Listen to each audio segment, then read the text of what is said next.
And we're live, and you probably all just saw me go, and it goes, while I was waiting for the broadcast to start. So hi, everybody. As usual, I'm very smooth with the beginning of the broadcast.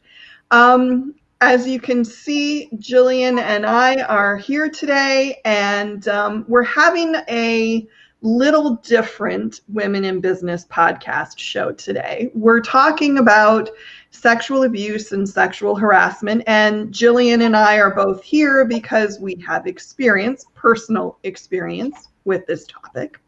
And I'm very grateful to Gillian. Thank you so much for being here and doing this with me, because I thought this one was going to be a little bit of a tough topic, and I really didn't want to do it by myself. So Gillian is my emotional support. Non-judgmental listener. There you go. And someone who also has insight into this topic because of her own experiences, which I think is very important. The more experiences that we can share, the better off we all are. And with that, I want to start out with something. If you do have an experience that you would like to share, on the Women and Business Podcast Facebook page, there is a post that asks people to share their experiences if they would like, so we can have a discussion about this topic. If you are someone who would like to share your experience, but you really don't want to put your name to it publicly, you can certainly feel free to message Gillian or myself and tell your story, and we will share it for you and give you the privacy that you want, while still allowing your story to be out there. So that is certainly an option for you. And Cindy King is here. Cindy, I love you because you watch everything and you're just wonderful. And Gosta from Sweden is here. Thank you for joining us, Gosta.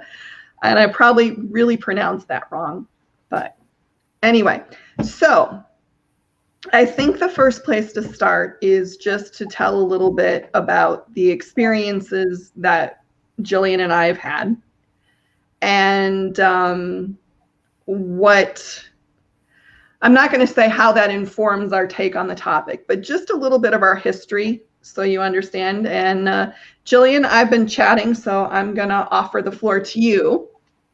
That's okay. I think it's important for people watching us to understand that things that have happened to us, we discussed this earlier, we are not here in a I suffered worse than you, and Yes. Anything that you tell me has to, there's a saying in Scotland that your eggs, I had twa yolks. I will translate that. Your eggs always had two yolks. Therefore you were better than me. My granny would be proud of me for saying that one. It's not a competition. No. Things happen. And in my own case, there's two experiences that I would relate to with regards to this discussion today. The first would be round about 1965. Yes, I know I'm giving my age away, but it is what it is. And I was probably 5 years old. And in those days, I hate that phrase, but it is what it is. In those days, this was not a subject for discussion at all. I don't mean you didn't talk about it in front of the kids. Nobody discussed it. And what happened with me, there was an uncle, and again, in those days, adult friends of the family were called uncles and aunts.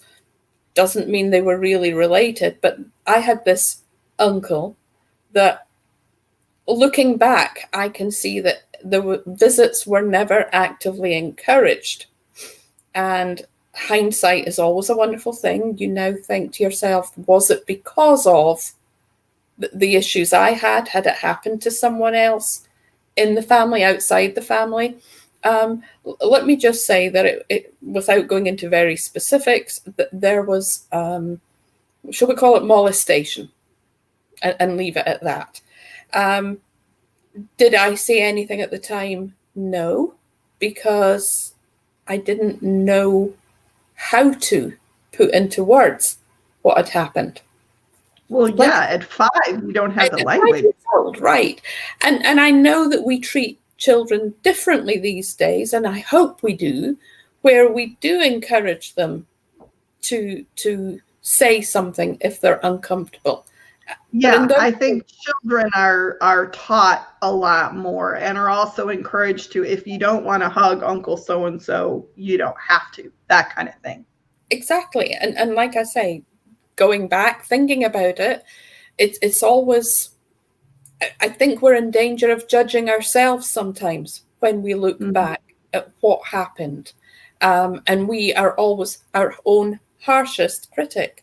I should have, I could have, I wish I had, but I didn't. And that's it. So that was my first experience that for the longest time I didn't even admit to myself. And we moved to Texas in 2005. So somewhere a few years shortly thereafter, I was working in, of all places, a cigar store. I do not smoke, never have smoked. I do not smoke, but I was the assistant manager, and I was serving one day. We had a little lounge, and my husband was there smoking because he does smoke cigars. So he was one of our customers. So there you go. He was in the room and could see me, and I'm serving customers and doing what I had to do. And the manager of the store, there was a bit of chit chat, which there always is. And we talk about judgment. Some people say, well, was that discussion appropriate? Yes, it was, because it was fun and it was taken to be fun.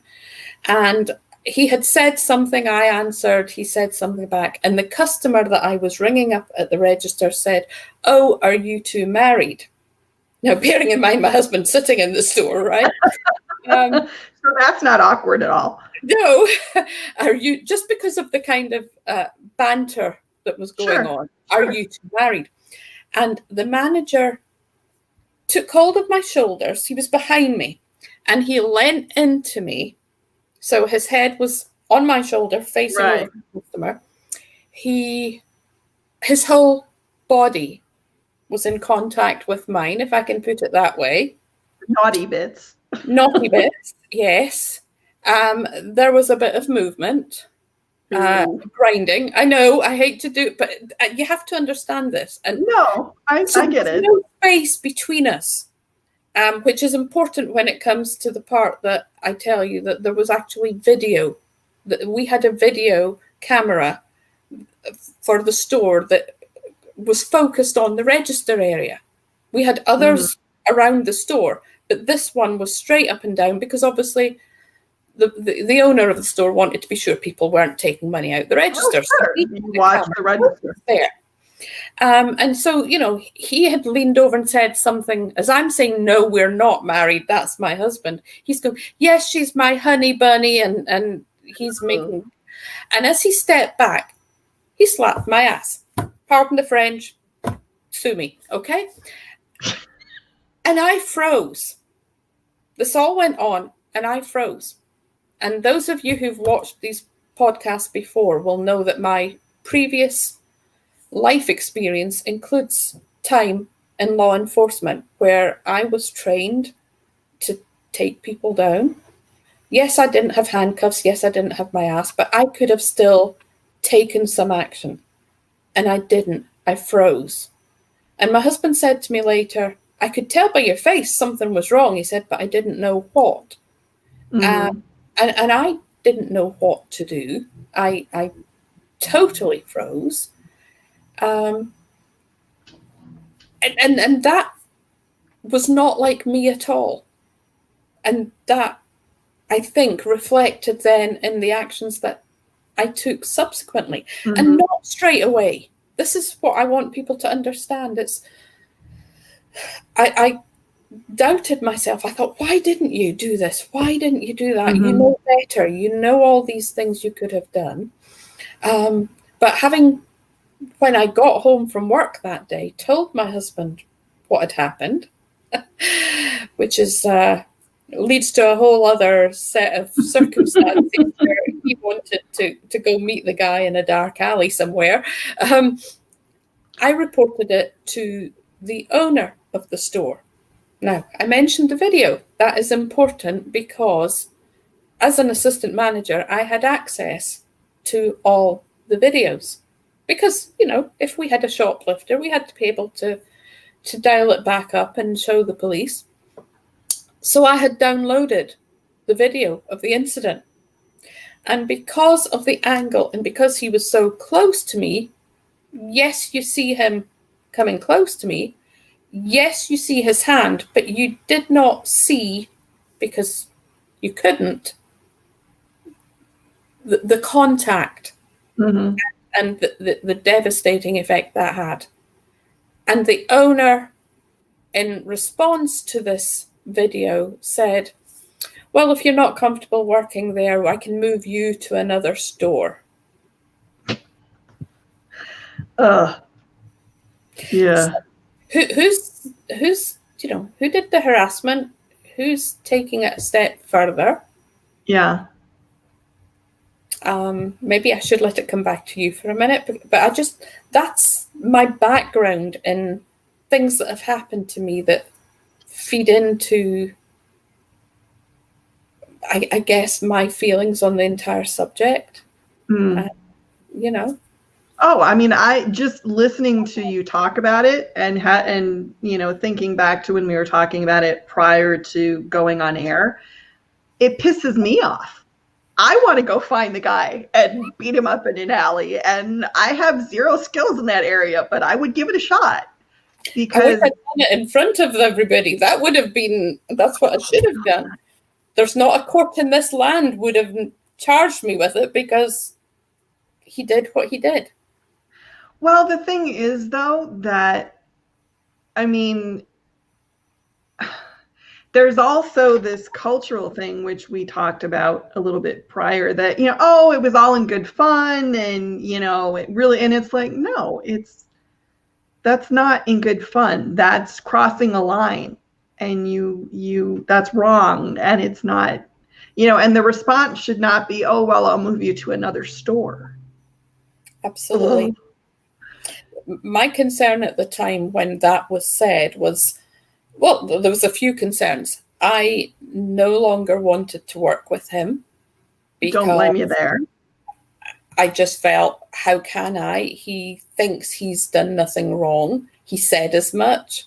The owner thought nothing was wrong. Had I been moved to another store, I would not have been an assistant manager anymore. I would have been demoted. Right. What did I do wrong? But then I also got to think, what about the next person that works with him? What about other people that have already worked with him? And I guess that took me to the question that we all ask, do we report these things? Are we so ashamed, embarrassed, concerned? There's all sorts of emotions that would feed in to stop us doing something. The feeling of being judged, the feeling of being questioned, all sorts of reasons. Yeah. If I lose my job, we discussed this earlier, I was in the fortunate position I could say, I'm done here, and know that I wasn't going to lose my home. I was still going to be able to feed my daughter and my husband and myself. We were okay, but others would not have been in that position. Cutting a long story, because I could probably talk about that for a while. I went to the police, having recovered my composure and realizing I couldn't just do nothing. I could not just do nothing. I went to the police. Bear in mind, I had downloaded this video, and they looked up his details and said there was no record of anything else. And given the angle, I mean, all they really could say was that yes, he had been slightly inappropriate insofar as they could tell that I did not welcome the contact. And yes, it was a bit dubious when he, used his hand, but they were reluctant to do anything about it because there was this element of, well, we don't know what else has gone on. Mm-hmm. And I said, well, just because nobody else has reported him in the past does not mean he hasn't done it. And what about the next person that comes Mm-hmm. behind me? So in the area where I lived, I was able to go before a judge. I was able to swear out a statement to the judge. She was able to view the video. She was able to ask me questions. And when she was satisfied with everything I was saying, that Mm-hmm. statement was signed and sealed and went into his record. So even though they could not charge him, if a subsequent person made any sort of allegation against him, that was now there in his name. So while I may not have had any real sense of victory, and that's the wrong word, it's not a victory, but I'm sure everybody understands what I mean. Yeah. I was able to say, well, he's not going to get away with doing it again. And that's important. I mean, at least because, statistically, if they get away with it once, we know they'll try it again. I truly don't think it was his first time. I truly think it had happened before. It's probably a pattern. His power, because like I say, other people, it wasn't the kind of store. It was the flagship of the chain. Mm-hmm. But it's not as if they were paying great wages. So other people were probably working there because they needed the job.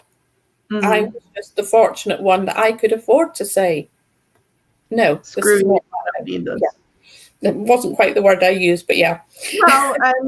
Well, and trust me, I would go to the other word too, but that's, I mean, and I like this.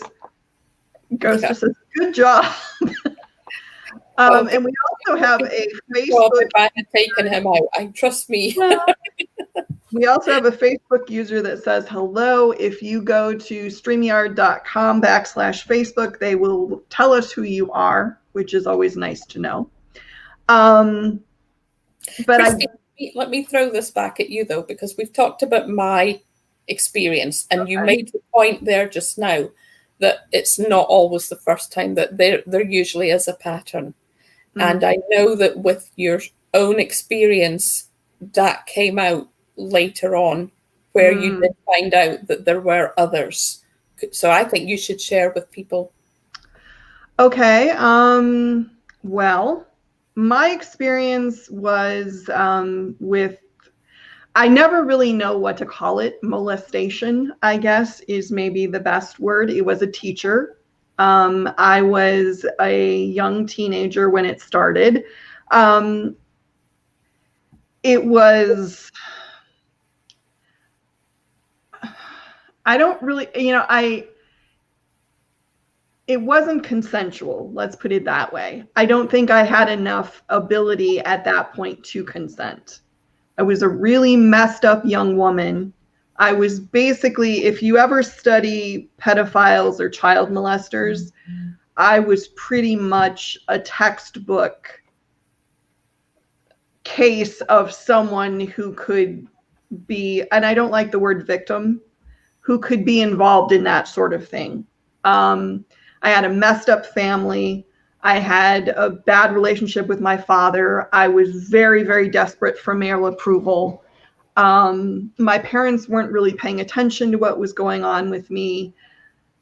So this gentleman, I call him a gentleman. How sick is that? This man was able to scope me out and basically give me a series of tests to make sure that I was going to be the proper person for him to approach. And then he did. And it went on for a number of years. It was, in retrospect, sad, basically. But, you know, and it was, I mean, again, I kind of get caught in the comparison Olympics because I know there are people who had much worse stories than I did. But at the same time, for me, parts of it were devastating and probably still are. So this went on for, like I said, a number of years. Eventually, I put a stop to it with him. At that point, I did not tell anybody else that it had happened because he had done a very good job of psychologically convincing me that we were in this together, and if I told anybody, we would both get in trouble. And also, though not as much as you would think, convincing me that, you know, not that we were star-crossed lovers, because that wasn't it, but that it was this uncontrollable thing that, you know, and like I said, I was a 13-year-old girl who desperately wanted to be loved by anybody, really. And so I did a lot of the convincing of myself, and that's some of the guilt that I carry still, is that I was, I hate the word complicit because that doesn't feel right, but that's kind of the only word I can think of, so I guess I'm going to use it. So fast forward several years, I had done some work to get myself healthy, and I realized that I had to report this guy, that he had, you know, I knew from conversations that we'd had back when he was molesting me that he had his eye on other young women. And that was more, I think that was more in my mind than getting justice for myself, I guess, was I wanted to stop him from hurting anybody else. I reported him. It was not a fun experience. I told Gillian this when we were talking before, I still cannot drive by the building where we had the initial meeting when I first reported him. Nobody supported me. The school board threatened to subpoena my journals. They threatened to talk to every boy that I'd ever looked at, or, you know, and I was like, you have to, I wish I'd thought to bring pictures, because I mean, me at 13, I was the least seductive woman on the planet. I knew nothing about, I had boobs. I was physically a woman. That was it. You know, and they were talking about, they were going to subpoena every boy I'd ever kissed, every boy I'd ever held hands with, every boy I'd ever looked at. And I was like, there's nothing. But they really tried as hard as they could to make sure that I wouldn't pursue it. And I ended up getting a lawyer, which I could not afford at the time, because they were telling me all this stuff. We're going to subpoena all these things. We're going to make you confront him in a room and tell him exactly what you're telling us, which, don't even get me started on how illegal that shit is. But, you know, I didn't know, and I was on my own. Unfortunately, my family was part of the people that were saying, don't say anything about this, which is its own special little painful topic, I guess. So eventually he went to trial. We found out that there were 4 other women who testified at the trial besides me. I did not testify at the trial because by that point I was just, I can't do this. I don't have any support. I can't do this anymore. Plus I couldn't afford to have my lawyer there because I didn't have any money. He went to jail, which is, you want to talk about weird situations. As much as the day that I heard he's gone to jail, I was so vindicated, I guess is the only word. I was like, you know, okay, at the same time, that's a friggin' responsibility, man. That you're the one that did that. You know, that you started the process, that even though it wasn't me, and I mean, it was his actions that caused him to go to jail, but you still kind of, oh my God, I started this process and now this person is going to jail. He went to jail for, I think, 5 years because he had multiple counts. He did a plea. He should have gotten more. And,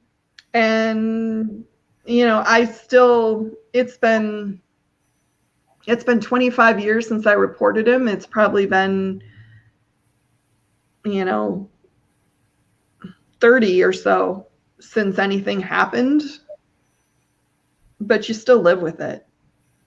You do. And I think your feelings of vindication, as you say, it's not the right word. It's not the right word. It's the only word I can think of. Yeah, but I think they're tempered because at the time you hadn't the support to do what you did. I think that's a huge aspect of the difference between what life was like then compared to now, when we come forward with issues of harassment, abuse, molestation. Yeah, you had a guilt. You told me this earlier. There was a guilt about the girls that were also abused if you had done something earlier. That, I think, directly relates to your feelings at the time, which were still, I maintain, part of the process that he had used to groom you. Oh, yeah. I mean, he did a number on you. I'm sorry? He did a number on you. Long-lasting effect. No kidding. And I'm aware of it. And, I think there are parts of it that will always be with me. I've unpicked a lot of it. I did a lot of work. But yeah, there's still, to this day, if I'm in a room alone with a man that even with a man that I know fairly well, it makes me very uncomfortable. Mm-hmm. Even if it's somebody that I know and I'm comfortable, there's just something about it.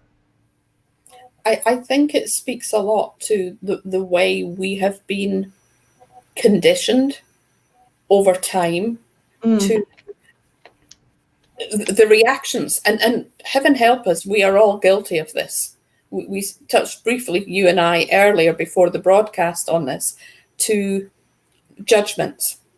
Why didn't she say something? How was she dressed? Did she lead him on?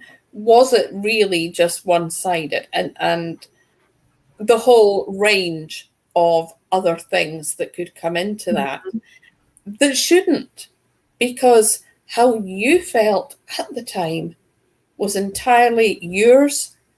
No one has the right to judge how you felt. Was it wrong? Was it right? Any of that, no more than they are today. I'm thinking of the Me Too movement. I saw something about Me Too the other day there, where there was a whole range of people who came out saying, yes, this has happened to me. And people felt empowered to come forward and in some cases share what had happened quite publicly. And in other cases, they still haven't been able to address it themselves, to actually say, I was, and again, we're faced with that word victim. Victim is not a good word. And if anybody can come up with a word for us here, we were trying to figure this out earlier. Because we aren't fond of either survivors or victims in terms of descriptions for. Well, I think there were a couple of things from my experience that stood out for me. One was how, strangely enough, for sexual acts, how depersonalizing it was.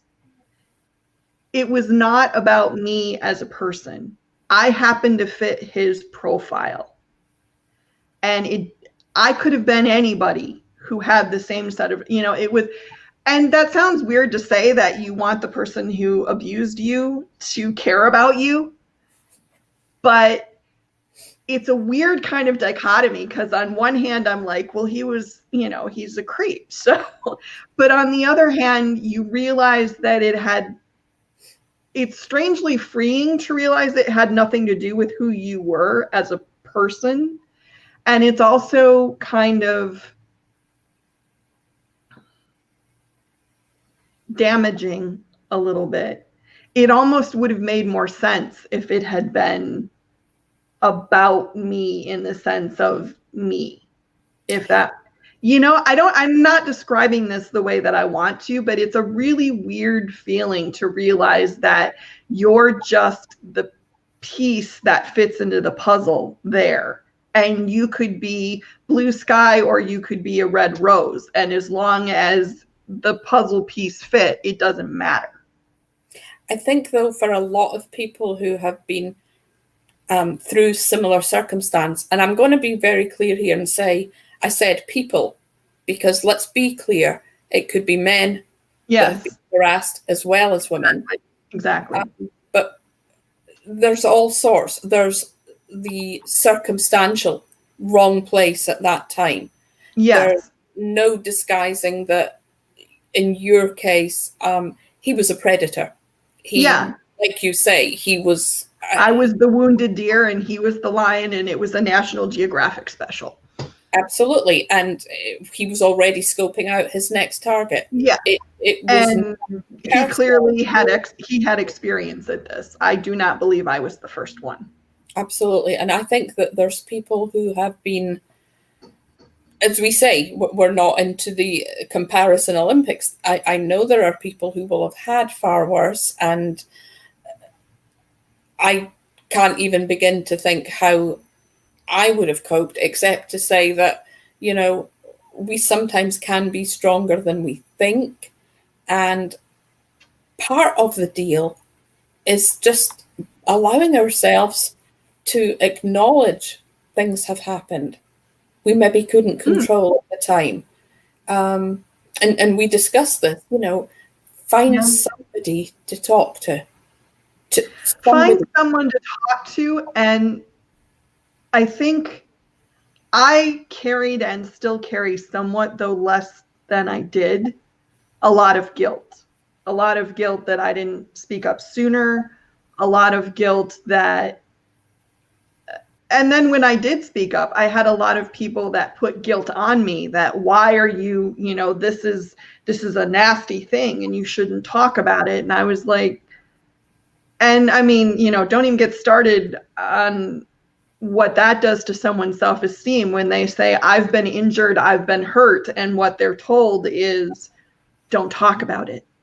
How come you're bringing that up? And it's like, because, if I skinned my elbow on the sidewalk and I'm bleeding, are you not going to give me a Band-Aid? I have a wound. So that was one thing. And the other thing that I did want to bring up, because I think it's a cultural thing that we really need to start talking about it. And we've seen it. I mean, we've seen it with everyone from Christine Blasey Ford testifying in front of Congress, that the cultural default is prove it. And the cultural default is you must have done something to make, and we talked about this prior to the broadcast about, in my situation, I'm like the biggest cliche ever, hot for teacher kind of thing. Wasn't like that at all. But I mean, there's movies, there's songs, there's, God, porn, there's this whole trope of the young schoolgirl and the older male teacher, and everybody kind of giggles behind their hands. And it's like, and that very thing is what allows stuff like what happened to me to happen, because people don't take it seriously. Sorry, I did not mean to interrupt. As we also said, though, this is where some of the boundaries can shift, because you said hot for teacher or the internet or porn or what have you. Again, not judging, there is no judgment, but this is what a lot of people don't truly understand, is that there are degrees, and that one person's comfort level is another person's absolute nightmare, because how we have been raised, the circumstances we've been raised, the relationships we've had as we grow up, the relationships we choose to have now, all factor in to make each one of us different. And we were talking about, you can go on the internet just now. You can go, if you've got Netflix or any of these, and Toddlers and Tiaras was one we talked about, where and I know there's been other programs more recently where there's been an outcry over the way that the children, and they are children, are being dressed inappropriately to some. Is it, and I'm saying inappropriately to some, I'm not judging. What I personally might think about the way that child is judged, is it therefore right to say, well, the parent shouldn't have dressed them that way? They wouldn't have been objectified as something more than it should have been. It comes back to what we said about, if someone's raped and turns out the picture is them wearing a skimpy dress that day, well, look at the way she was dressed. And it's like, well, and that's the thing that, well, one of the things, there are many things. We could be here for days, but we won't be. But I mean, that was one of the things that I remember most vividly from my experience of reporting what happened to me, was that nobody was saying anything about what he did. It was all what I did. What did I write in my journals? What was I wearing? Did I have a crush on him? Did I, and what were my parents doing? And how come I was allowed to be alone with him so much, and all this kind of stuff? Nobody was saying, what did he do? Or why was he, why was it okay that he was alone with me so much? How come the school never questioned it? How it was all about me and what I did and how I somehow enticed him. And as I said, if you knew me at 13, I was not capable of seductively enticing anyone to anything. I hadn't even been kissed. I knew zero. But I wouldn't bet, though, that if they were speaking about him, it would have been on the lines of, you realize you're going to wreck his career. You realize I heard that. What you're doing to him. I could guarantee it. I heard that a lot. You realize you're wrecking his career. You realize that this is a very serious, implication you're making, and you could potentially wreck his career, and he could go to jail. And, and I was like, yeah, which should give you, because I mean, this was not something that I woke up one morning and went, gee, I really should tell. I mean, I thought about it very, very long and hard, because I knew that it was going to be a very difficult experience. And that's sad. And I think that's why more women don't. And more men. Yeah. Because I mean, if you, not to minimize what women go through, because I think it sucks, but try being a man who says you got sexually harassed, because men are supposed to want it all the time. Men are not supposed to be, they can be made to feel, well, if you didn't want it, what's wrong with you?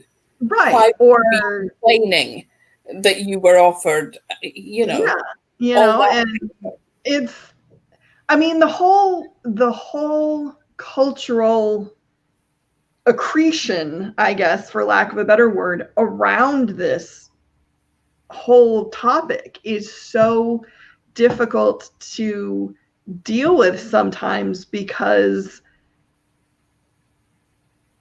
there are so many cultural tropes and things out there saying, like I said, hot for teacher, guys always want it, you know, all that kind of stuff, that you feel like you're wading through a sewer almost to try to get to the point of, you know, and I mean, don't get me wrong, I am a firm believer in innocent until proven guilty.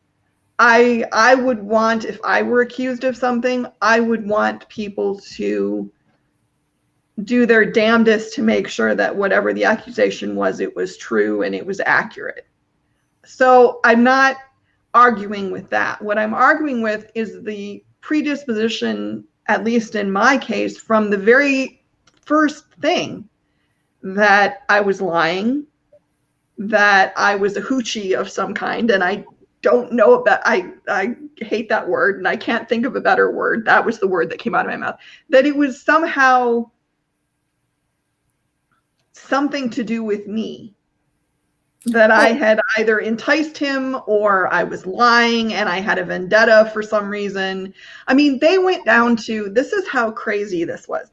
They went down to look through the years at all the report cards that I gotten and discovered that my father had signed back when I was in school, the parents had to sign the report card cover to say that they'd seen the report card, and then it went back to the school. And they discovered my dad had signed everyone, from which, okay, not surprising given my household, but they brought that in, like, you know, what's up with your dad? And I'm like, dude, there's a lot up with my dad, but he has, you know, nothing to do. I mean, he did have something to do with it because I had daddy issues in a huge way, but which contributed to why I was a good target. Let's put it that way. But I mean, they went to that level of, well, it must be something wrong with your family, and therefore, you know, you're messed up, and that's why you're doing this. But as you said, you would want someone to have proof, and we truly do like to think that people will get the benefit of the doubt. But even when you have proof, hello, well, video. that's what I mean. Yeah, you had the video. You know, and people watching, people in the store at the time. My husband said he could tell by the look on my face something had happened. Okay, the angle, he couldn't see what he did, but he knew something had happened. There was that judgment. Absolutely. Like, oh, the video must just be the angle. It's not clear. I felt as if I had been, I'm going to say abused, because truly that's what it was. I was not welcoming in any way, shape or form to that advance. And he took advantage and in front of an audience thought it was okay to do it. Oh, geez. Yeah, performance issues much, you know. Oh, but I think we talk about culture, and for me, the sad thing is that way back when we did not talk about these subjects, people did not know how to even recognize signs. I don't mean outcries, because actually making that outcry, which is what you did when you finally went to report it, but prior to that, you will have, I guarantee you will have had behavioral, oh my God, physical manifestations that showed something had been wrong. Oh, completely.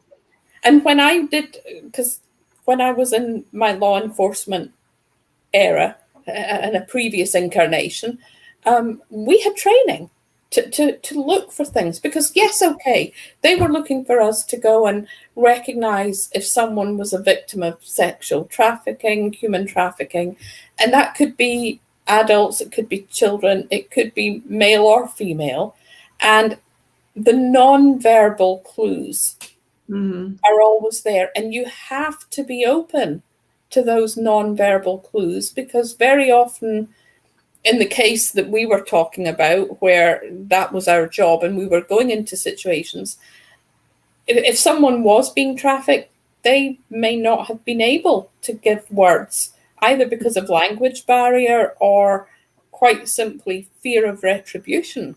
You know, what was their captive going to do to them when we left? So, you know, if you think about people that you know to this day, and you kind of see people where they're acting slightly out of character, or there's something off. I'm not saying you go and say, hey, have you been sexually abused today? You know, and I do not mean to make fun of the situation, but I want people to understand that it can manifest in so many different ways. It can be slow over a period of time. The way we treat people, if and when they do come to us, and I would hope that people have the strength and belief to know that there are people out there who will not judge, who will try to give help, whether that help can be, in some cases, saying, you know, you can take action, here's action you can go and do, and supporting them whether they choose to take action or not, because it is not for everyone. You know, you did the right thing, you went and you made the report, and I certainly did what I could. Do I feel guilty I couldn't do more? Yes. Would I like to this day to go back and do some more? Well, I do have a license to carry now, but that's a whole other story. You all can put up bail money for me. I'm just saying. We'll have a GoFundMe. Have a GoFundMe, absolutely. But I want to talk to that, because I think that was one of the things that I dealt with for a really long time, is that there was a space of time of several years between when things ended and when I went and said, this happened. And for a long time, I felt really, really guilty about that. I felt like that was the space where these other young girls were probably, you know, it really, really bothered me. And then I looked at it one day and I went, I had to be at a place where I was sure that I could do this and survive it. And I don't want to say that in a dramatic way.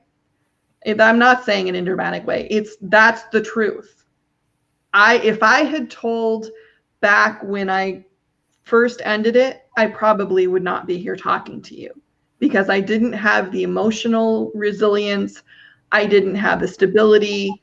I didn't have the nascent self-esteem that I was developing to be able to think that I was worth doing this.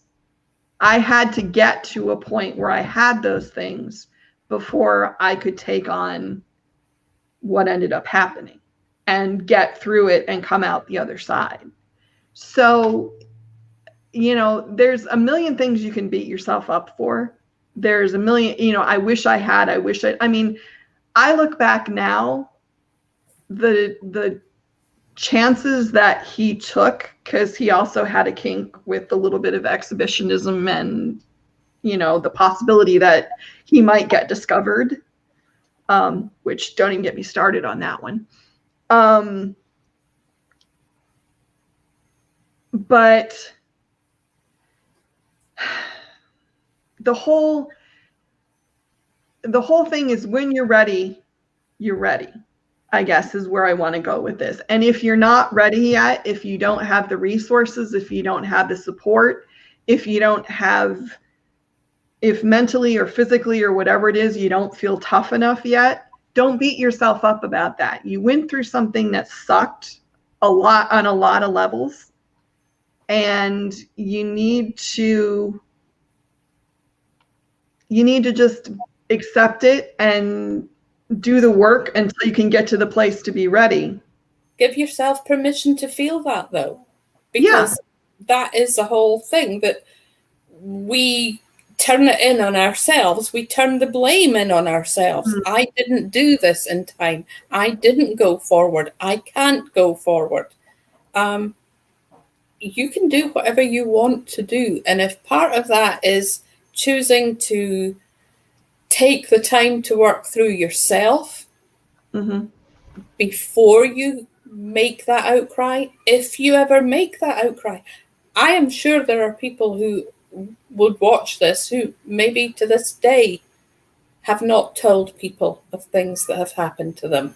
Oh, yeah. And I do not judge them for it, because it is a very sensitive subject. It is part of what has made us perhaps who we are today in our relationships with others, in how we handle circumstances. You said yourself, you don't like being in the room with somebody, perhaps a male that you're not very familiar with.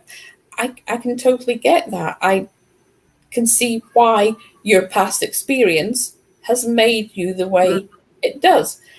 Is there something that people can do without telling everybody? You're not going to go up to a complete stranger and say, this happened to me, therefore I don't, it's not you, it's me. And the other half of that is there have been occasions I also have a real problem sleeping if I'm with anybody else. And I used to do these trade shows where I would ride in a truck for a couple of days with a male coworker.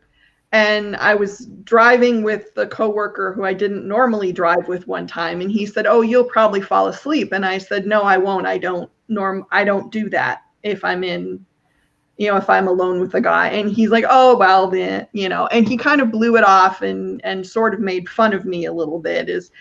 I always kind of got the sense that he thought I was dramatic for some reason. I can't imagine why. But so when you do express a bit of your story and the person that you tell it to kind of goes, "Oh, or whatever," then the next, Ghosta asked a pretty good question here. The guilt is a big problem. How can we help as a friend? Just don't judge. Just listen. Just, offer, there's an organization called RAIN, which is the Rape, Abuse, and Incest National Network, and they have a lot of resources for people who are dealing with sexual abuse. They have a hotline. They have resources, links to resources in various states where you can get help. So that's a place to go too. But I think I know for me, and I honestly still don't talk about this a lot with a lot of people. I did some, when I was getting help to get healthier, I did try some group therapy and stuff. And group therapy is where the comparison Olympics came from, honestly, because everybody was, at least in the group I was in, it felt like everybody was just sitting there in their own mind rehearsing their story so they could top the story that the person ahead of them had said. So to me, that's not helpful. So don't compare. Don't say, "Oh, that wasn't so bad." And like Gillian said, and I think this is totally true, what bothers somebody else may not bother you. What seems like a huge thing to someone else may not seem like a huge thing to you. And I'll give you, it's a silly example, but I'll give you a little bit of an example. I had a boss in my first, one of my first real jobs, who called me in endearments, nicknames, doll baby, honey, whatever. I was young. I kind of thought it was cute. It didn't bother me. He never was inappropriate with me. He never touched me inappropriately. He never treated me in any way. It was just a quirk of his personality. If he liked you, he called you an endearment. I had people in the company who were like, "Oh, well, that's harassment. You shouldn't be." And I was like, it doesn't bother me. I actually think it's kind of nice. And granted, I was also very young and I still had daddy issues, but that's a whole, for me, it was not a thing. For another person, it probably would have been a thing. I can tell you another example for exactly that. Okay. Going back to my first job, where I was in training to be in the British Civil Service. I was going to be an executive officer, and I was with the Ministry of Defence, and they took us out for a day on board a Royal Fleet Auxiliary. I have to tell you, that was one of the best days of my life to this day because of what happened. And yet there are people who will say it was wrong. So we get on this RFA. There were 8 of us, 6 guys, myself, and another female. That was just the makeup of the class. And the captain decided that he only had time to take 2 people onto the bridge and allow them to steer the ship. And he decided, as he was the captain, it was his choice. And that was myself and Adrian. And the guys got to go to the bar for a couple of hours while Adrian and I had this whole time on the bridge with the captain. Oh, how cool. Oh, it was absolutely fantastic. And Adrian got all upset and in her head because she thought it was sexist. And I took the opportunity for what it was. And so when he made us use the old-fashioned ship's wheel, okay? Sure. They have these 3 buttons now. You can go forward, port, starboard. Sure. Yeah. But no, he made us use the ship's wheel. And we had this midshipman standing behind us to make sure we didn't do anything crazy. She did 5 minutes and walked off, and I got the rest of the time, to the point where the captain even called a man overboard exercise and gave the order 180-degree about turn. And I'm thinking, if I capsize, right. If I break the ship, this is bad. Yeah. And she got totally, he shouldn't have done that. And I'm like, do you know what? In the grand scheme of things, was it bad? I live in Louisiana now. Everybody's called babe or other thing. That's just what they call you, whether they know you or not. Hun. We shouldn't get so hung up on making, again, it's a judgment thing. There are worse things out there. Did it bother me at the time? No. Was I young? Yes. If I was to go out today and the same thing happened, I would say, I want to take that opportunity. Oh, yeah. It's almost like the sticks and stones, He was not injuring me. If he had said something that I did not like, could I have said, please don't call me that? I think our reaction is the important thing here. How we react to what we did. In that case, and this was my point for telling the story, Adrian totally went off and was actually quite rude to the captain. And I know that factored in my opinion, to why she did not survive the rest of the training course. But our reaction to situations can factor into whether or not they are actually abusive. I agree. It depends on a lot of, your comfort level and your experiences, and also your relationship to the person. I don't know. I'm listening to your story and I'm going, what the hell was wrong with Adrian? I would have been like, oh, this is cool, and I don't, and it was, if anything, if I were the guys, I would have been like, what the hell? How come they get to go? I think they were, but equally they were like, they understood only 2 people could go. Now, yes, I'm sure political correctness, he should have drawn names out of a hat, but he didn't. He was the captain, and he decided he wanted to take the ladies. So, yeah. But I think though we've just kind of deftly illustrated one of the real problems with this whole issue, and it's something that certain portions of the male population will say a lot, and I don't necessarily disagree with them, that sometimes it's hard to know. Yes. And I think for women, it's hard to know too. There have been, situations where I've called somebody hun or honey or whatever and not really even thought about it, and they didn't particularly care for it. Or somebody said something to me that I took as flirtatious and it wasn't necessarily, or, whatever it was. And it's a minefield, and it's tough, and we have to find the balance between not allowing any of those sorts of situations in our lives, because I think that's, I mean, flirting is, I'll admit it, flirting is fun, in the right situations with the right people. That's a fun thing to do. It's a tough line to walk sometimes. I think that the moral there would be, if you're not comfortable, say something. Yes.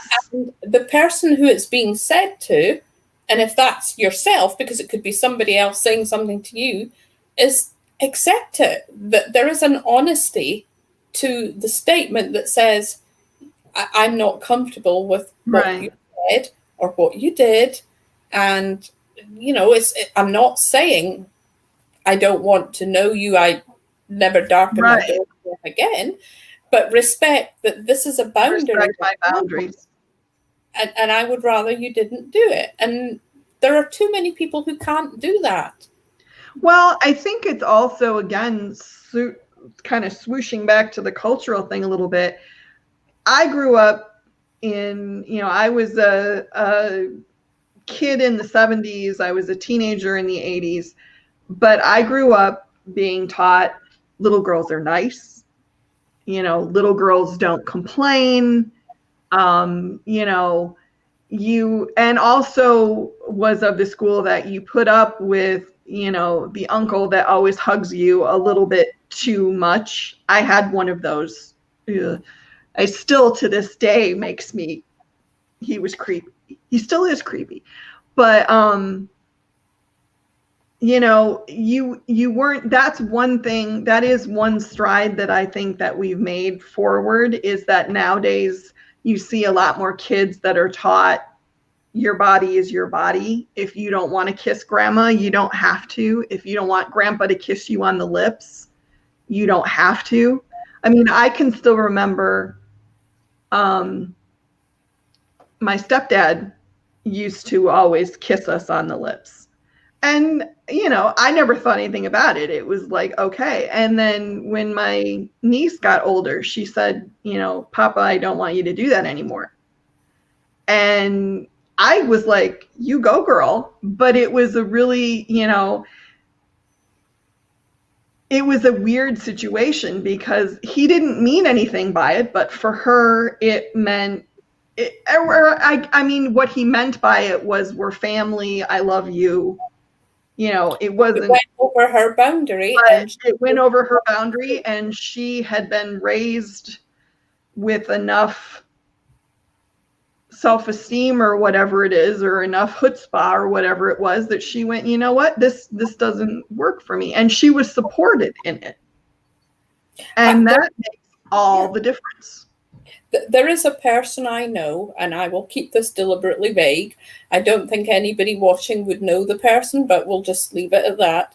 There's a person I know to this day who he gets into, I was almost going to say a pissing competition. Then I thought I probably shouldn't say that on Facebook. You said it, so we're fine. He meets the guys and he tries to break their hand when he's shaking hands, and he gets the girls and he hugs them, and he holds the hug way too long. And I have finally expressed, well, not finally, I after the first sort of like twice meeting this guy, was able to say to my husband, I don't like this. And he said, well, don't do it then. It's that simple.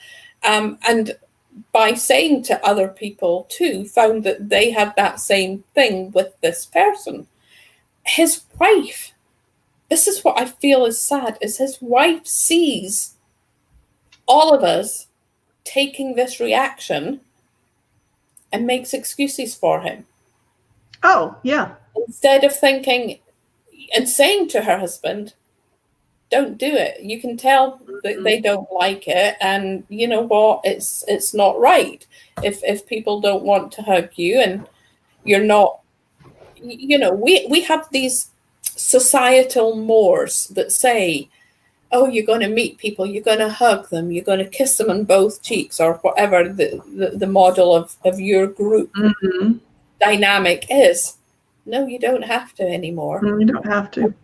That's well, you never did, but the problem was previously the backlash for saying, I don't want to, was often worse than just enduring whatever it was, you know?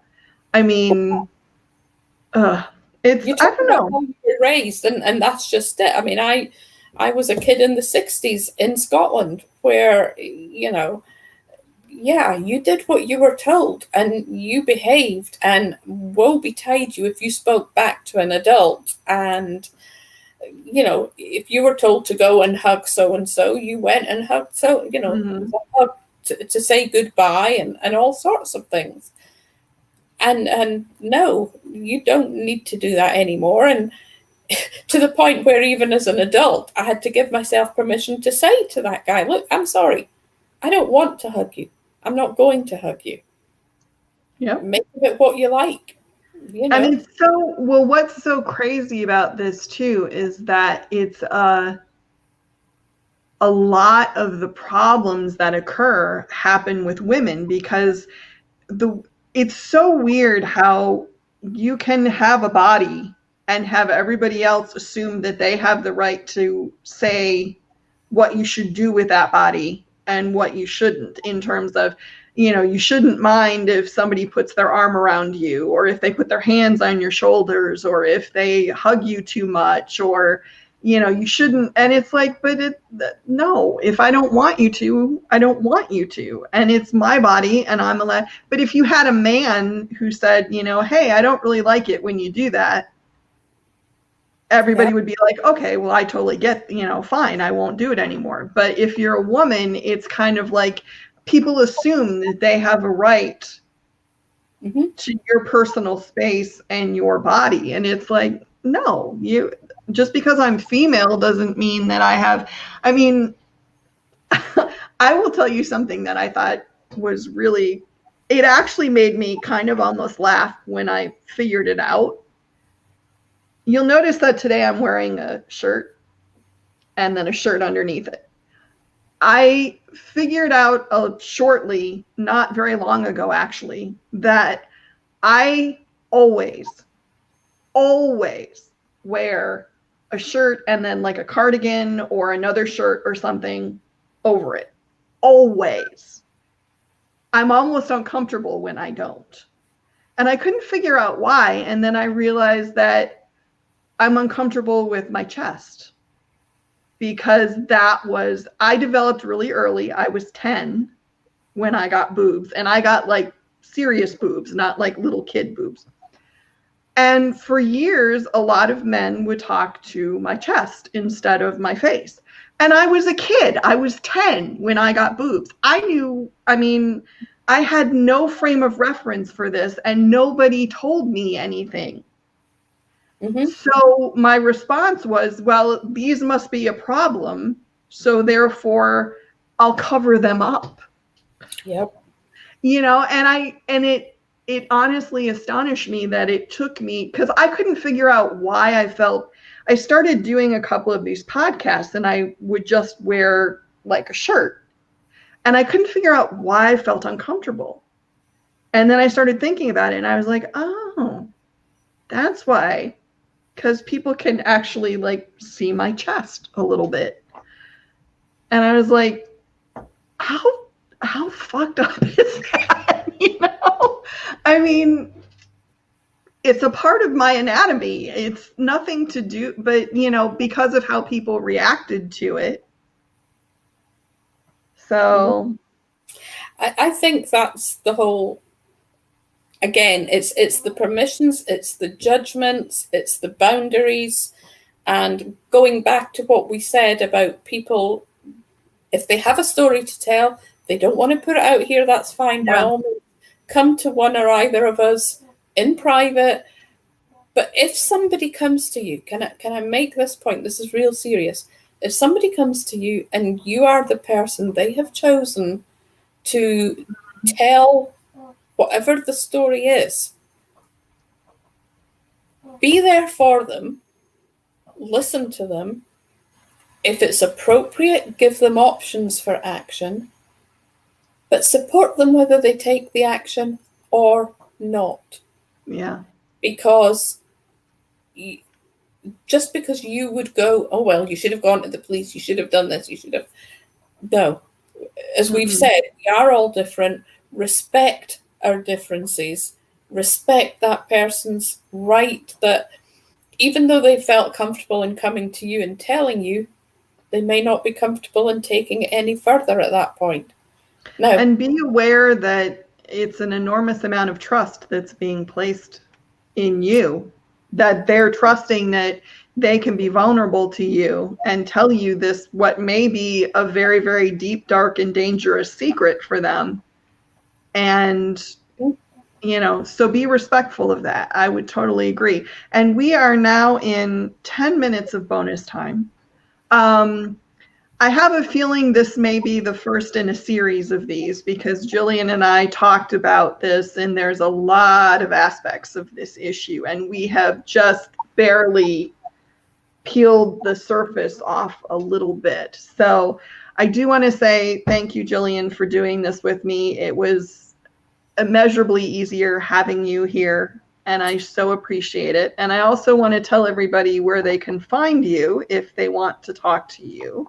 The Cat's Pajamas, that's her Facebook page there. And then Thibodeau toppers and graduation caps. And if you haven't seen Gillian's grad caps, oh my God, they are amazing. I would like to graduate just so I could have one.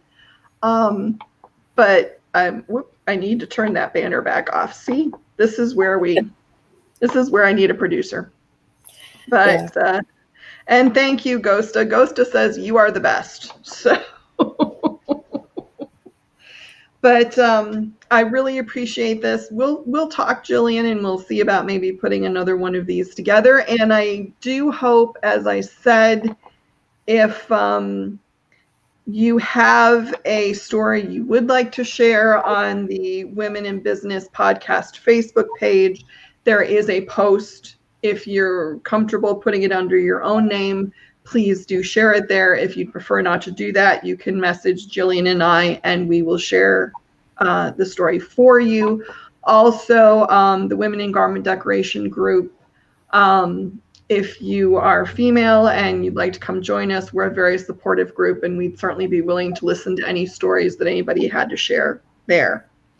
So thank you, everybody who listened. I hope if it was helpful for you, you'll share it so other people can get in on this discussion. And thank you again, Gillian. Any last bits you'd like to say before we go? Just, we are here, safe zone. Yes, and that's important. And next week, we will actually go back to a traditional interview show. I'll be talking to Marcia Derryberry from Action Engineering, and I'm very excited about that. I think it's going to be a good convo. And thank you, everybody, for watching. We'll see you next week.